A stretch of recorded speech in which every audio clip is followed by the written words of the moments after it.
राधे राधे दोस्तों, आज हम शिव पुराण का पाठ शुरू करते हैं। शुरू करने से पहले मेरी आप सबसे विनती है कि मेरे चैनल को सब्सक्राइब, लाइक और शेयर करना ना भूलें, ताकि हम आपके लिए अच्छी अच्छी कथाएं और पुराणे ला सकें। ओम नमः शिवाय। चलो आइए शुरू करते हैं। राधे राधे दोस्तों, आपका फिर से स्वागत है मेरे YouTube चैनल राधे श्याम में। आज हम आपको आगे की कथा सुनाते हैं। चलो आइए शुरू करते हैं। संत कुमार जी कहते हैं, व्यास जी, दानव कुंभांड का राजनीति के अज्ञातों में श्रेष्ठ था। वह बाण से ऐसा कहकर फिर अनिरुद्ध से कहने लगा। कुंभांड ने कहा, नराथम, अब तू वीरवर दैत्य राज की स्तुति कर। और दीन वाणी से मैं हार गया, यो बारंबार कहकर उन्हें हाथ जोड़कर नमस्कार कर। ऐसा करने पर ही तू मुक्त हो सकता है, अन्यथा तुझे बंधन आदि का कष्ट भोगना पड़ेगा। उसकी ये बात सुनकर अनिरुद्ध उत्तर देते हुए बोले। अनिरुद्ध ने कहा, दुराचारी निशाचर, तुझे क्षत्रिय धर्म का ज्ञान नहीं है। अरे सूरवीर के लिए दीनता दिखाना और युद्ध से मुख मोड़कर भागना मरण से भी बढ़कर कष्टदायक होता है। मेरे विचार से तू तो विरुद्धाचरण कांटे की तरह चुभने वाला तो होता है। वीरमानी क्षत्रिय के लिए रणभूमि में सदा सम्मुख लड़ते हुए मरना ही श्रेयस्कर है।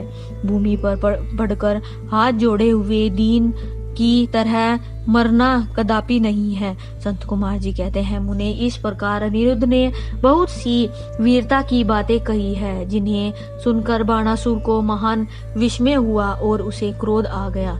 उसी समय समस्त वीरों के, अनिरुद्ध के और मंत्री कुंभांड के सुनते सुनते बाणासुर के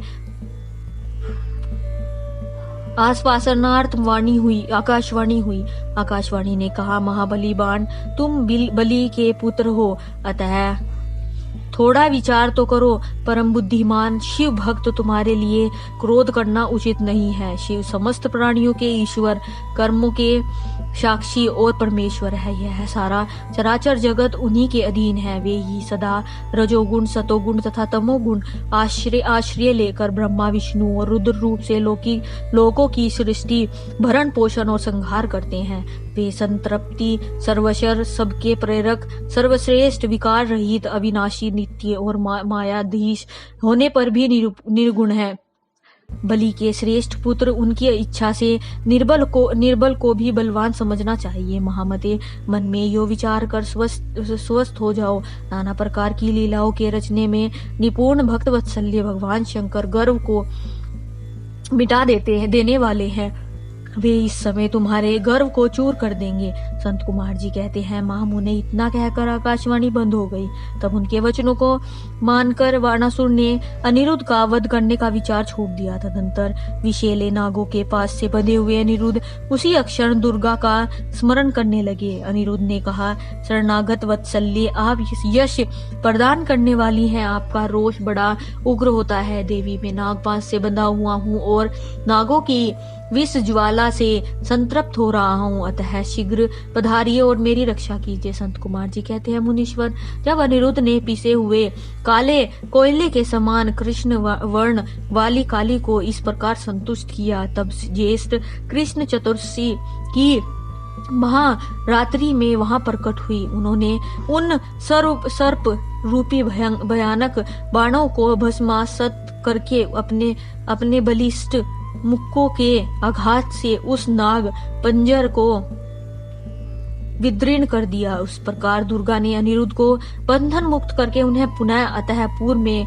पहुंचा दिया और स्वयं ही अंतर्ध्यान हो गई। इस प्रकार शिव की शक्ति स्वरूपा देवी की कृपा से अनिरुद्ध कष्ट से छूट गए। उनकी सारी व्यथा मिट गई और वे सुखी हो गए। तदंतर प्रद्युम्न नंदन अनिरुद्ध शिव शक्ति के प्रताप से विजयी हो अपनी प्रिया बाणातन्य को पाकर परम हर्षित हुए और अपनी प्रियतमा उस उषा के साथ पूर्वतः सुखपूर्वक विहार करने लगे। इधर पौत्र अनिरुद्ध के अदृश्य हो जाने पर तथा नारद जी के मुख से उनके बाणासुर के द्वारा नागपाश से बंधे जाने का समाचार सुनकर वहां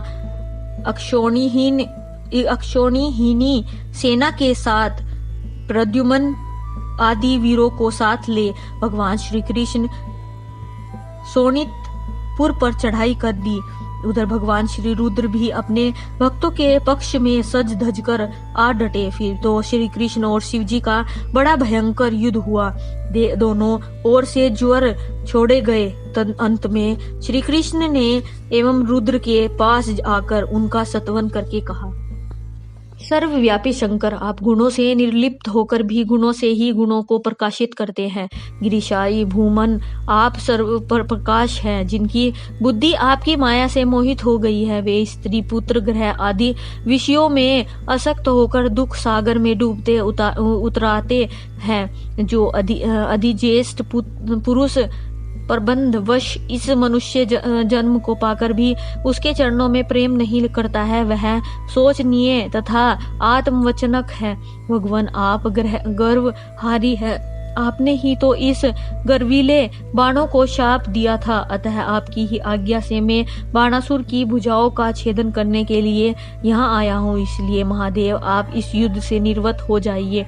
प्रभु, मुझे बाण की भुजाओं को काटने के लिए आज्ञा प्रदान कीजिए, जिससे आपका शाप व्यर्थ ना हो।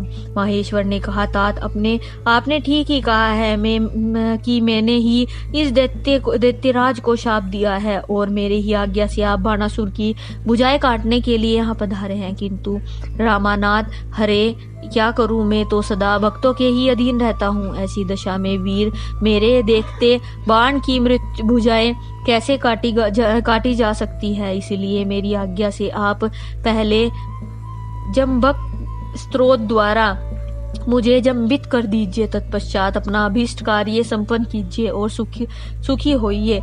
संत कुमार जी कहते हैं, मुनीश्वर शंकर जी के यो कहने पर सांगपानी श्री हरि को महान विस्मय हुआ। वे अपने युद्ध स्थान पर आकर परम आनंदित हुए। व्यास जी तदंतर नाना प्रकार के अस्त्रों के संचालन में निपुण श्री हरि ने तुरंत ही अपने युद्ध धनुष पर जम्बनास्त्र का संधान करके उसे पिनाक पानी शंकर पर छोड़ दिया। इस प्रकार श्री कृष्ण जम्बक स्त्रोत द्वारा जम्बित हुए शंकर को मोह में डालकर खड्ग, गदा और श्रीस्टिक आदि से बाण की सेना का संहार करने लगे। आज की कथा हम यही समाप्त करते हैं। आगे की कथा आपको कल सुनाएंगे। ओम नमः शिवाय। हर हर महादेव। अगर आपको मेरी वीडियो अच्छी लगी तो बेल आइकन दबाना ना भूलें, ताकि आपको मेरे आने वाली वीडियोस का नोटिफिकेशन मिलता रहे। धन्यवाद। ओम नमः शिवाय।